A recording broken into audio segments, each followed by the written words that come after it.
Hello everyone, কেমন আছো তোমরা সবাই? আশা করি ভালো আছো আর আমিও খুব ভালো আছি। আজকে জন্মাষ্টমী, তাই সকাল সকাল দেখো স্নান করে সমস্ত কাজ কমপ্লিট করে আগেই চলে এসেছি ঠাকুর ঘরে। ঠাকুর ঘরের অবস্থাটা এখন খুবই খারাপ, তার কারণ হচ্ছে 3 দিন ধরে আমি ঠাকুর ঘরে আসতে পারিনি। আর ঠাকুর ঘরের এই 3 দিন সমস্ত কাজ মানে পুজো দেওয়া, সন্ধ্যা দেওয়া সবটাই গুগল করেছিল। আজকে একদম সকাল সকাল ফ্রেশ হয়ে চলে এসেছি, আগে ঠাকুর ঘরটাকে পরিষ্কার করব। আর আমার সাথে দেখো কে এসেছে, আমার আরও একটা ছোট্ট গোপাল এসেছে। যাই হোক, ব্যাগে দেখাচ্ছিলাম ঠাকুরের সমস্ত জিনিসপত্র, মানে পুজোর সমস্ত জিনিসপত্র। আর এই দেখো সমস্ত ঠাকুরের আমার ড্রেস চেঞ্জ করে পরিষ্কার করা হয়ে গেছে। এবার গোপালের জায়গাটা রেডি করছি, যেখানে গোপাল বসবে আজকে, তো সেই জায়গাটাই রেডি করছি। আর এই সমস্ত জিনিসপত্র কিনে নিয়ে এসেছি।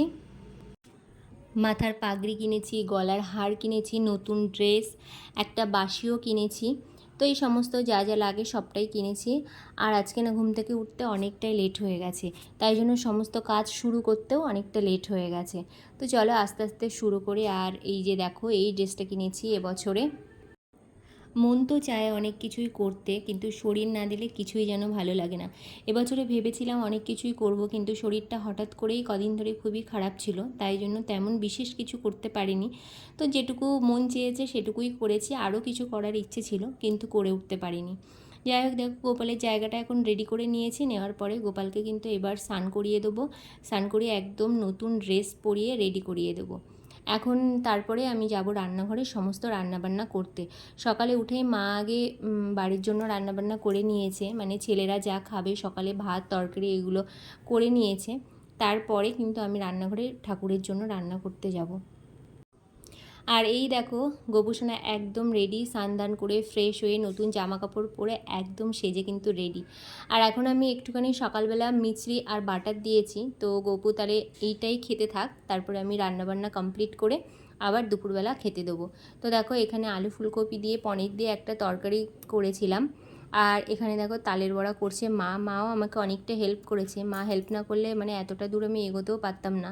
ওই যে বললাম শরীরটা খারাপ, দুজনেরই শরীরটা খারাপ, তো দুজনে মিলেমিশিয়ে করেছি, তাই বিকাল 4টে 4:30 বেজে গেছিলো। আলু ফুলকপির তরকারিটা আমার একদম রেডি হয়ে গেছে। আর এদিকে দেখো আমি এখন সুজির পায়েসটা করে নিচ্ছি। তো সুজির পায়েসটা করার পর আর এদিকে অল্প একটুখানি ক্ষীর বসিয়েছি, মানে তালের ক্ষীর করব, তো তাই জন্য অল্প একটু দুধটাকে জাল দিচ্ছি। আর এদিকে দেখো বড়াটা কিন্তু আমার একদম রেডি হয়ে গেছে, মোটামুটি সবই কমপ্লিট হয়ে গেছে। এই সুজিটা আর তালের ক্ষীরটা বানালেই কিন্তু রেডি আমার।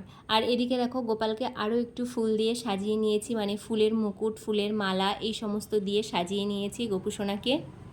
আর এদিকে সমস্ত ঠাকুরকেও ফুল দিয়ে সাজিয়ে নিয়েছি। আমার গোপুসোনাকে কেমন লাগছে অবশ্যই কিন্তু তোমরা কমেন্ট করে জানিও। আর এই ভিডিওটা যদি তোমাদের ভালো লেগে থাকে অবশ্যই কিন্তু একটা লাইক, কমেন্ট আর শেয়ার করতে একদমই ভুলো না। আর আমার ভিডিও কেমন লাগে অবশ্যই কমেন্ট করে জানিও। তো এই দেখো তালের ক্ষীরটা আমার একদম রেডি হয়ে গেছে, আর এদিকে সুজির পায়েসও রেডি হয়ে গেছে। 5 রকমের মিষ্টি আর নিয়ে লাড্ডু এনেছিলাম। এই যে এখানে আলু ফুলকপি পনির দিয়ে তরকারিটাও রেডি হয়ে গেছে। আর এবছর আর মালপোয়াটা ঘরে বানাইনি, তো মালপোয়াটা দোকান থেকেই কিনে নিয়ে এসেছিলাম। আর এদিকে দেখো 2টো লাড্ডু আনতে বলেছিলাম, তো লাড্ডু এনে দিয়েছে। আর গোপালের প্রিয় প্রিয় খাবারগুলোই দেওয়ার চেষ্টা করেছি।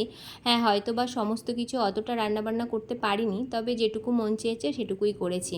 এই যে তালের ক্ষীরটা রয়েছে, আর এদিকে আলু ফুলকপির তরকারি আছে, এদিকে 5 রকমের মিষ্টি, সুজি, লুচি আর তালের বড়া। এই ছিল গোপালের জন্মদিনের দুপুরবেলার মেনু। আর সন্ধ্যাবেলা দিয়েছিলাম একটু চকলেট খেতে, তো সেগুলো আর ভিডিও করতে পারিনি। তো যাই হোক, সব ঠাকুরের জন্য আমি এখন থালাতে রেডি করে নিয়েছি। তো এবার চলো আস্তে আস্তে পুজোটা দেওয়া যাক, আর অনেকটা দেরি হয়ে গেছিলো। আর 2টো ফলও দিয়ে দিয়েছি গোপালকে, ফলটা আর কেটে দেইনি, ফলটা আমি গোটায় দিয়েছি, কারণ বাচ্চা মানুষরা গোটা জিনিস পেতে আমার মনে হয় বেশিই খুশি হয়। তো দেখো এখন পুজো টুজো সমস্ত কিছু দেওয়া কমপ্লিট হয়ে গেছে, আর এরকমভাবে সুন্দর করে সাজিয়ে দিয়েছি।